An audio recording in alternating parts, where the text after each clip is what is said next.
Hello, and welcome to The Potential State.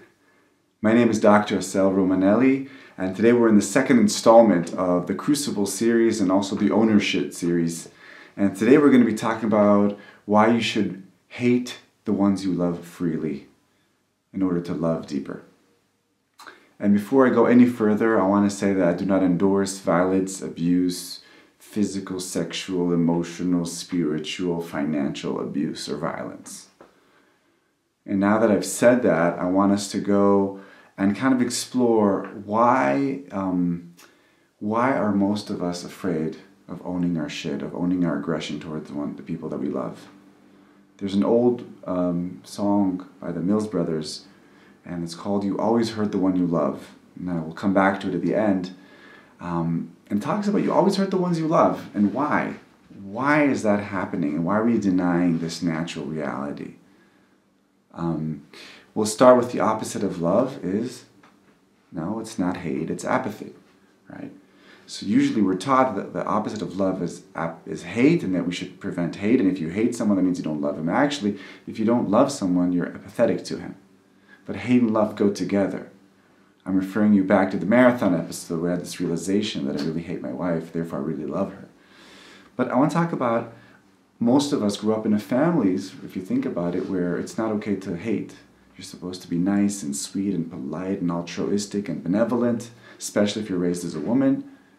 And you're not supposed to hate or be frustrated toward the people you love. I think about Donald Winnicott, the psychoanalyst, who talked about the moms hating their babies. And it's normal. He talks about the lullabies. Rockabye Baby on the Treetop, right? It's an aggressive song, right? And then basically the baby will drop, right? So Freud called this sublimation, right? Channeling aggression in socially acceptable ways. So through lullabies, through different kind of physical activity, I'm letting out this aggression. What I'm realizing as working with couples over the years is that if we don't address this shadow, if we don't find a healthy way to express our aggression, our hate, our anger toward our partner, our son, our daughter, our parent, our brother, our sibling, our colleague, one or two things where it might happen. One is I'll either repress it, right, and then it's going to ooze out of me as passive-aggressive, cynicism, apathy, boredom, depression, or I'm going to act it out through violence and abuse. Both of these are unhealthy reactions in my mind for people when people do not express their anger, their aggression. And what we usually do, we deny it, we repress it, we find excuses for it. We say, I don't even know what we're talking about. I just want us to be more together. But my partner, my friend, my colleague, he or she is just aggressive toward me all the time. And I'm going to give you a few examples by coming out of the closet in that sense of saying, I have this anger, I'm angry at you, I'm upset at you. Oh! I'm actually allowing myself to love even deeper. And kind of the inspiration for this was a conversation I had a few days ago with my friend, and he was talking about his marriage and how he was describing how his partner is always aggressive and not nice and belittling him and all those kinds of things. But he was just innocent. He didn't know what to do. He was just benevolent. He was always being a victim. He was always being a martyr. And what was clear to me is that he's not owning his shit. He's not owning up his part of this stance. And what was interesting about it, and I see this all the time in the clinic, when the couple comes in, and especially the one who's in the victim role, keeps being surprised. Why is all this aggression aimed at him or her, and why can't they get out of it? But actually there's a secondary gain, right? If my partner is the bad guy, okay, is the aggressor, is the persecutor, then I'm okay. I'm innocent. You can't blame me at anything. You can't complain to me. I didn't want this. I don't want this. I'm just here. What did I do? What did I do? He's always innocent. His secondary gain is that he has no blame. Nothing sticks to him. And he keeps saying that my partner is the aggressive one. And I just want more intimacy. I just want us to be loving. And that's not true. What they can't see, the price they're paying for that, is that they're being reactive and responsive and disempowered. because all the aggression is over there and they only have to be loving or only have to be sad. And you have to own that. And I want to give another example. I had a colleague that she would never say anything. She was always like this, quiet. But it was clear to me that she was pissed off. She was pissed off a lot of people in our team, and she was pissed off at the boss, and she was frustrated with the profession, but she couldn't express it. I guess she felt it wasn't allowed, it wasn't permitted to her, either because of her family or the way she was socialized or social norms in the team. And I really feel like through my work, also in theater, but also in therapy, a lot of times what I do is I give people permission to sublimate, to find channels to express their anger, whether it's in the clinic toward their partner, if it's on stage, letting out that monologue, letting out that anger, that frustration, and seeing that the world doesn't crumble. And I don't have to go passive-aggressive, cynical, okay, or jabby, and I don't have to be actually violent or abusive. I can find ways I can just let it out. And the second I let it out, there's this huge release of energy, and suddenly, if I can stick it to my partner, to my son, to my daughter, to my colleague in broad daylight, then I can also love them in broad daylight.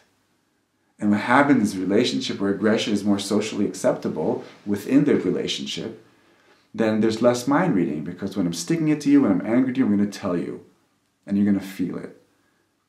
And when I'm not angry to you, you're not going to feel it. And then a lot of times what happens when I'm not expressing my anger directly, I go passive aggressive, and then my partner starts mind reading me. And every single thing I'm saying, does he mean this or is he jabby? You see this a lot with sarcastic couples. Were you laughing right now? Were you jabbing me? And the partner usually says, no, I was just joking, but it's not true. Some of the times you're not joking, some of the times you're really angry. I remember one woman once said to me, I said to her, how are you aggressive toward your husband? She said, I'm never. And then she finally said, well, the truth is I don't pull the seat back when I get out of the car, when I finish driving. And I know when he comes in, he's going to knock his head in his knees. That's her little passive aggressive, right? So she can't tell her husband she's angry at him, but she'll leave the car seat way up in the front so every time he bumps his head in his knees. Why? Wouldn't you rather risk the fact of saying I'm angry at you, I'm frustrated, I'm disappointed at you, and duking it out, right? Duking it out not in the physical sense or in the abusive sense, but in the relationship sense. So then later I can say I love you, right? Or I'm saying I'm attracted to you, or I can give that whole range. But if I repress the aggression, I'm repressing the assertiveness, I'm reminding you of the anger episode, what Whitaker says about aggression and the positive, right? The assertiveness that's within the aggression. I'm also kind of killing a little bit of my vitality, of my libido, of my reality. So I want to give you guys a few tips on what you should do. First of all, explore with yourself, what are your core beliefs? Where did you grow up? What kind of house? What were the opinions about expressing anger or hatred or aggression or frustration openly? Was it okay? Was it not okay? Was it considered barbaric? Was it considered rude? Was it considered scary? And just notice which core beliefs you still have. And then choose one relationship where you want to kind of step out of liberate yourself from the straitjacket of altruicity and benevolence. Where can I bring more of my shadow? Where can I bring more shades of myself and the other person won't run away? If you need, show them this episode, have a pre-conversation about this, saying I want to start bringing these aspects out, or I've been cooking up with these feelings and I want us to start bringing them in.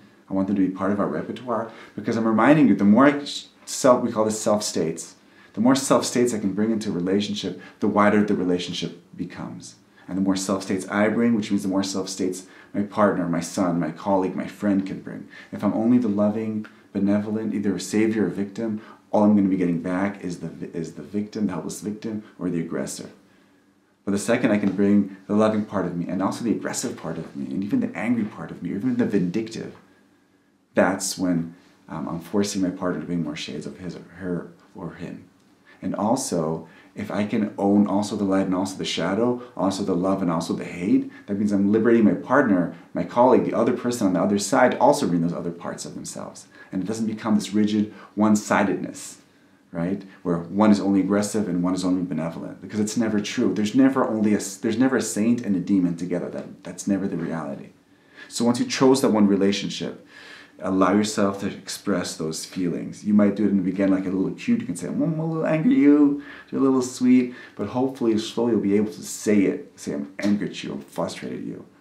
And again, like we spoke in previous episodes, have your partner just let it land. He or she does not need to react or to apologize or get defensive. Then just let this land, let this message, let this anger hit them and just come down like this. Again, not physical, not sexual, not abusive. And then it's like taking off high heels, right? I'm assuming I've never worn high heels. You might look less tall or less elegant, or at least that's how the male society wants you to think, but it's much more comfortable and you'll actually feel much more real and authentic.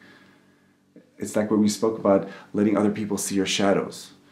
And I want to connect this to, once again, to David Schnarch and his book, The Passionate Marriage. And he talks about this concept, which I thought was just fascinating, called normal marital sadism. All right. So these experiences I've been having in the clinic, when I read Schnarch, it all came together. And he writes like this: we all torment those we love while feigning unawareness. Marriage is perhaps the place we do it most frequently and with impunity. We withhold the sweetness of sex and intimacy while acting like we want to please. And in the course of this deceit, we pervert our sexual potential. And I wanted to say, so he talks a lot in the context of intimacy and sex. And I want to bring this in the wider aspect of the sadism we have in all the relationships of the people that we love. It's normal. We all have it. So own it. Say it. Show it. Don't act it out violently or abusively, and don't repress it and let it seep out through cynicism and acting it out. And if I can really hate you, then I can really love you. And I go back to that saying of all is fair in love and war. And I was thinking, yes, because if we're talking about this crucible concept, Schnarch's crucible concept, right, of intimate relationships as a hot place where you die and you're reborn, you die and you're reborn. And yes, it's a kind of war, and you want to bring all of you into it. Your good parts, your bad parts, your aggressive, your love, your hope, your vindictive parts, all of that in. And before I finish, I just want to read to you the lyrics of You Always Hurt the Ones You Love. And hopefully that will kind of bring things together, by the Mills Brothers. You know what? I'll sing it. You always hurt the one you love, the one you shouldn't hurt at all. You always take the sweetest rose and crush it till the petals fall. You always break the kindest heart with a hasty word you can't recall. So if I broke your heart last night, it's because I love you most of all. You always hurt the ones you love. And if you really love them, you will bring all the different parts of you. Come out of the closet of the aggression and dare to love deeper. My name is Dr. Assael Romanelli, and this was The Potential State. I'll see you next time.